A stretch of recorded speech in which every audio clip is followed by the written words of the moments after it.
What is going on, YouTube people? Neo Cards and Comics here today for some final thoughts on Fanatics Fest. I've been kind of waiting to do like a wrap up slash what I would like to see Fanatics versus the National, all that nonsense. And one of the things is just kind of marinate throughout the week a little bit. And some people have discussed some of the things that were on my mind as well already. I watched Sports Card Investor and CC2 do their little recap the other day, and some of the stuff was, folks were chatting about on the show floor. But first, is Fanatics Fest a threat to the National?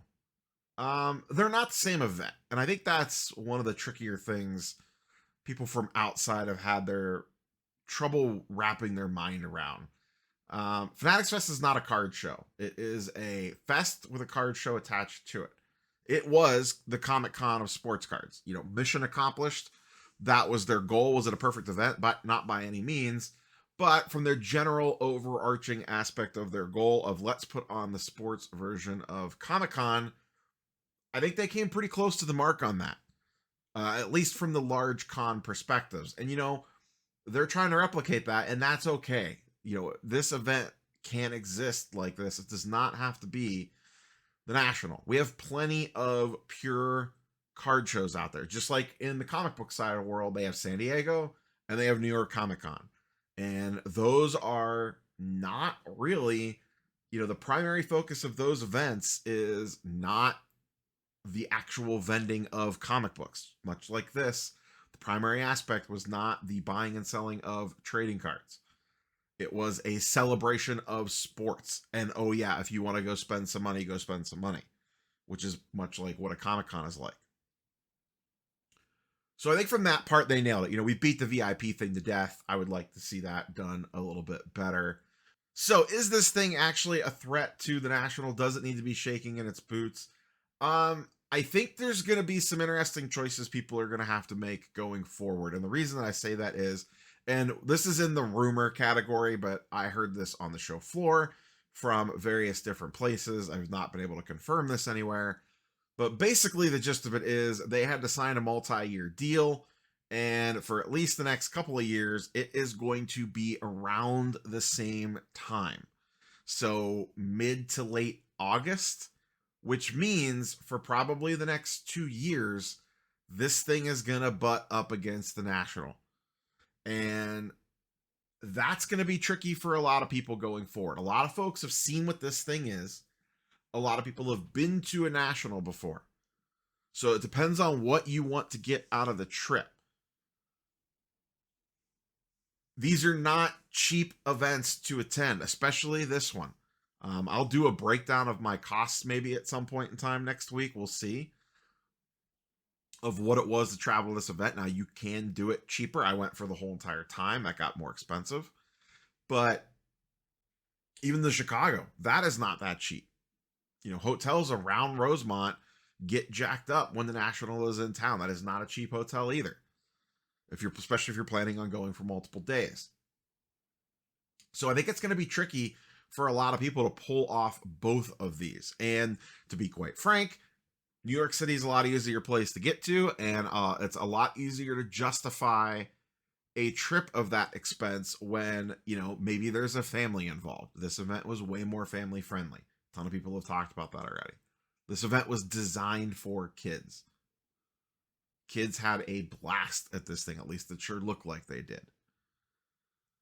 So I think there could be a little bit of, I can only go to one of these, I'm going to choose the other one. I think both of them being this close together hurts both shows. And, once again, everything we've been told, the Fanatics was kind of forced into this date. They wanted to get this thing up and running, and this was essentially the date the Javits Center had open. And if you can go look, you could pull up Javits' schedule, and you could easily see it is booked up. Like, there is not that many free dates in this building. This is a world-class center, and it is quite popular for large-scale conventions. I think that is the one thing that got exposed here, especially coming off the National in Cleveland. Shots fired at my hometown, but The IX Center does not stack up to Javits in any way, shape, or form. And a lot of the complaints that you had coming out of Cleveland National was, oh, long lines, the building's not equipped for this. The AC worked in Cleveland, but we've had issues with air conditioning, issues with Wi-Fi, not a lot of great places to eat, lines for bathrooms. All that stuff was solved at this building. People in the sports card world got a taste for what a massive event like this is like at an actual world-class building. And we have never really had that before. Sports cards are used to being in the VFW hall, the basement of the church, that sort of stuff, which is perfectly fine. We've been around through that for decades now, and it works. But when you see what it could be, you get that taste of the other side. Now, it comes with a cost. It's very expensive to attend this event and set up at this event. And I think that's something dealers are going to have to adjust. I was curious because for this event, it's a 3-day affair, and it was $3,200 for dealers to set up at this show. For New York Comic Con, it's an extra day. They draw way more people, but a comic vendor booth runs about $4,500. So almost $1,300 more, but you have the extra day. So basically about $1,000 a day to set up at this building as a dealer, whether it's comics or cards, because remember, NYCC is a day longer, and also NYCC draws a lot more people. According to Ruben, this event drew 70,000. NYCC draws 200,000. The National draws about 100,000, give or take, to kind of put that in perspective. But we've got that taste of, oh man, this is what it could be. This is what a nice building is like. And I think that's going to, a lot of people get turned off by having to come to Cleveland for the IX Center or going to Rosemont for the National in that building. The building's good space-wise. It's not good amenity-wise. There's literally nowhere to sit down in Rosemont. There is a pretty crappy food court. The air conditioning sucks. Wi-Fi is good, but the surrounding area is great because all the hotels are right there. So it feels like you're just constantly trading something off. With this, the only thing you're trading off is cost, which is a big deal. Now, some things I think they could do better, especially in regards to the dealer section of the show floor. And, some of these are more drastic improvements. Some of these are minor improvements. The first thing I would do to fix this is I would move the autograph signers to the basement. This area back here, walking through here, was not fun. It was very crowded back here because everyone was grouping up to try to get in lines for their autograph signers. It was loud. There was people yelling, Group A, come here. VIPs, go there. This time slot, go there. All that stuff. At New York Comic Con, this is in the basement. That is what they use the basement for. There are 3 massive rooms in the basement. One of them was the staging area for general admission. That big room where the main stage is one of them. For New York Comic Con, they utilize that main stage, and then that big room is where they put their prime time signers. Basically, the people that are going to have massive lines. They'll put maybe 4 or 5 people in that room. In the middle room, which would kind of probably be about right here-ish, underneath the main floor, is where they put their smaller signers that do not have as much line where they could squeeze more of those people in. And then on this side, in the basement, is where they put Artist Alley. So that is in this section. I don't know that you need to utilize the entire basement, but you could still use this as a staging area in the main stage and then use the middle area for autographs and photo ops, and maybe the other basement area for that as well if you need to. And what that does is it gives you more show space on the main floor.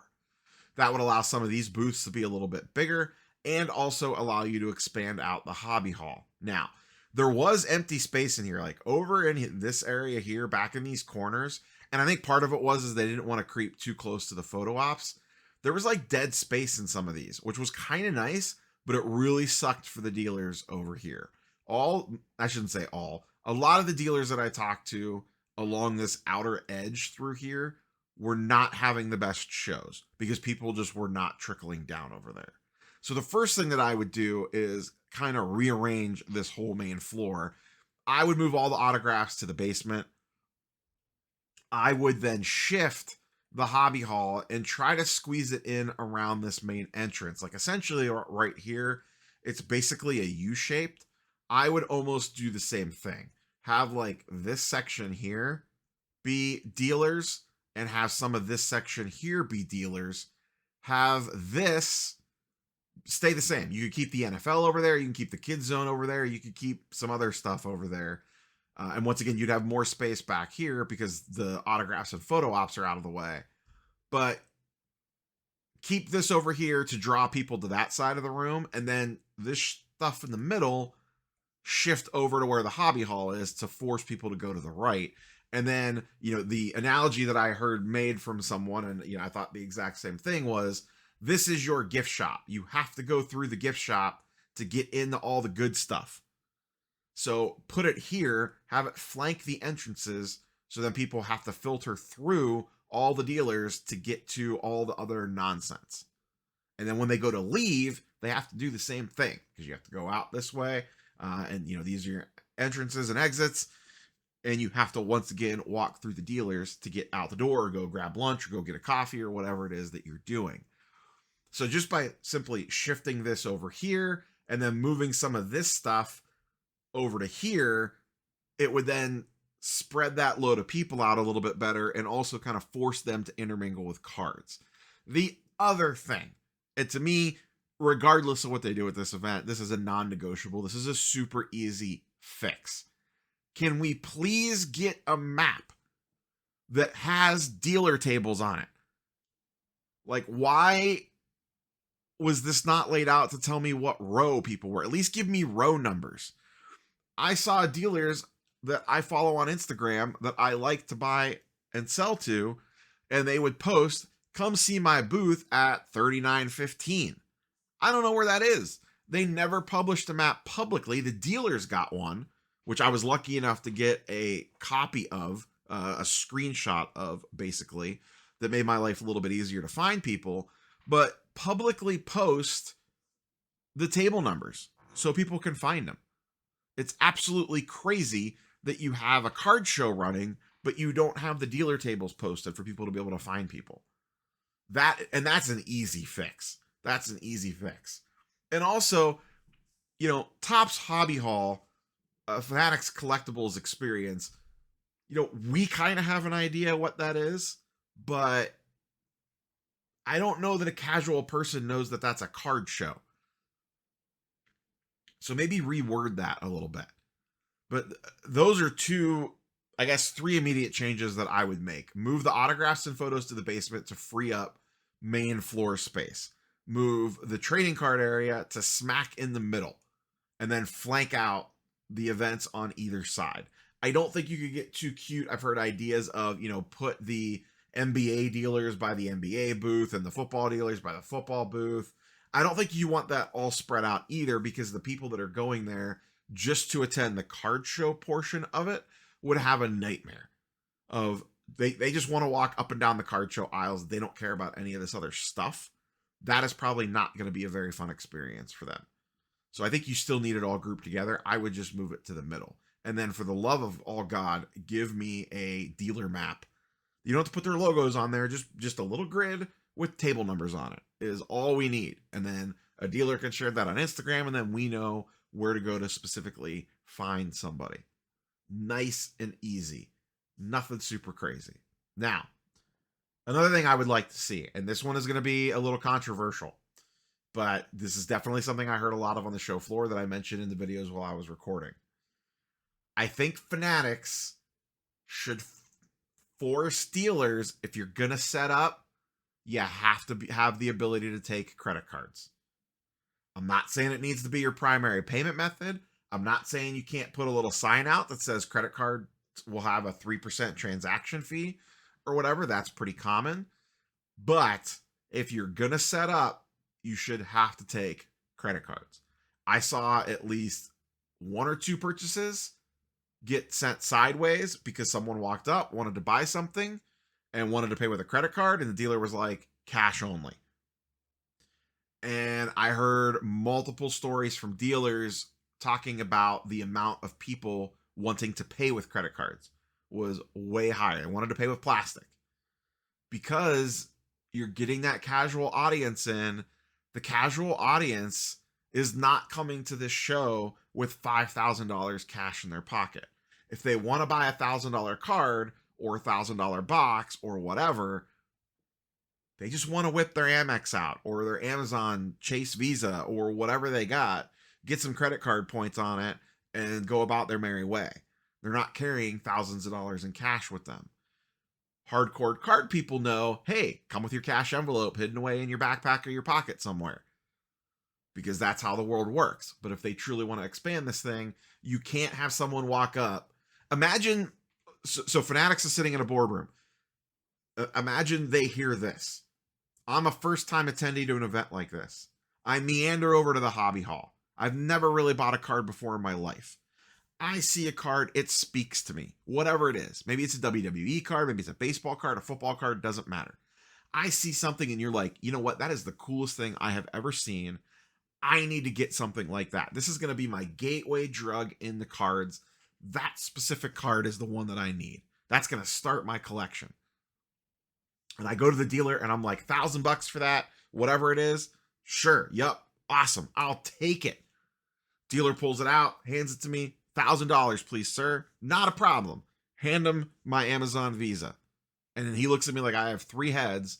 Kind of probably, I don't know if this happens or not, but basically probably gives me a little bit of look like I'm an idiot and says, cash only, I'm not taking a card. And your average person's response is going to be like, are you crazy? I want to buy $1,000 card off you and you're telling me I can't pay for it with a credit card? That would be a major turnoff for someone attending their first show. They're probably going to say, oh, all right, cool, no deal, and walk away. And then be like, well, that card thing was cool. I'm glad I got that out of my blood before I made a stupid purchase.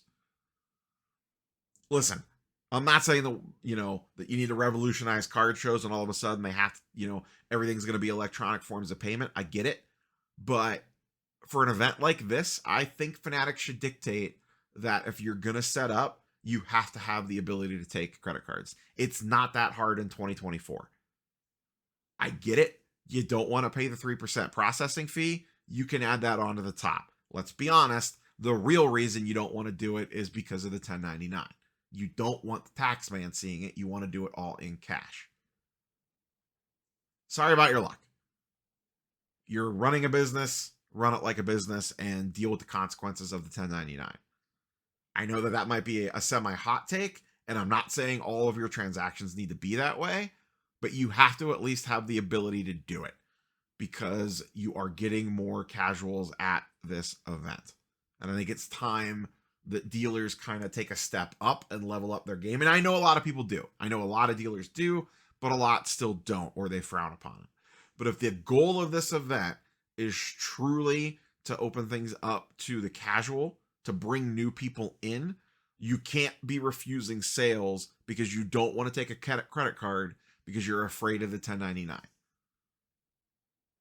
So I think that is one thing I would change as well to be new customer friendly. And if I was Fanatics and I heard a story like that, I'd be pissed. If someone tried to get into cards and was refused because the dealer only wanted to take cash. So that is another thing that I would look to change going forward. And like I said, I don't think most people are going to pay that way, but you need to have the option available to it if you truly want to grow this thing. Overall, I think it was a very successful show, especially their first time out. The things that they need to fix are fixable. It is not rotten at the core. It is things around the edges that need to be fixed. Better communication. We're seeing that already too. Like, come on, guys. There's rumors that the Pittsburgh show might be canceled. We don't know for sure yet on that. Regardless if it's not, we are basically 1 month away from that show, and there has been next to nothing mentioned about it. There's been little communication on Orlando. That's the one thing they have got to get better at, is communicating stuff about these events sooner. People need to plan this stuff.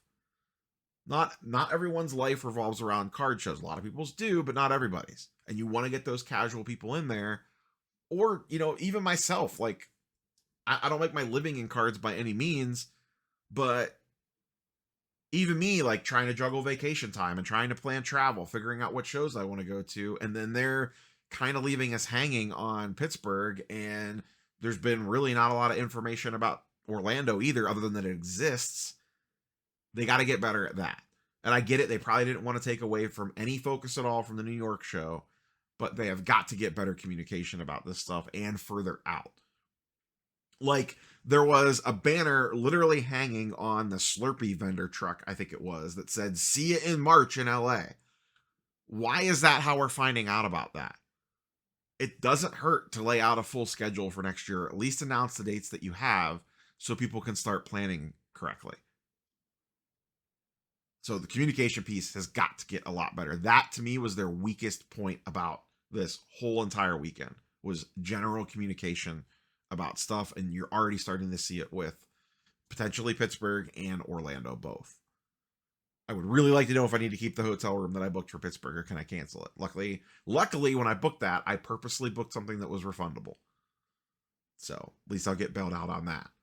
But overall, it was a really good show. Is it going to end the National? No. Is the National and Fanatics Fest being 3 weeks apart from each other, if that is indeed the case going forward, going to hurt for the next couple years? Yes, I think it is. A little bit.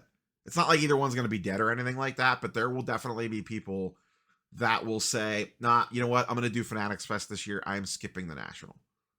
Especially with it being in Chicago for the next 3 years, because as great as that is, you know, by year 2, year 3 of that, are people going to be like, I've been to Chicago the last 2 years.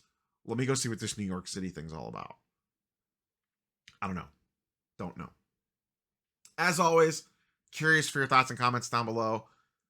If you were in the building, what are some things that you would tweak based off, if you were not in the building, based off content and kind of what you've seen and heard, what are some things that you would tweak about this event and the National? Curious for your thoughts. Catch you boys and girls on the next one. Peace.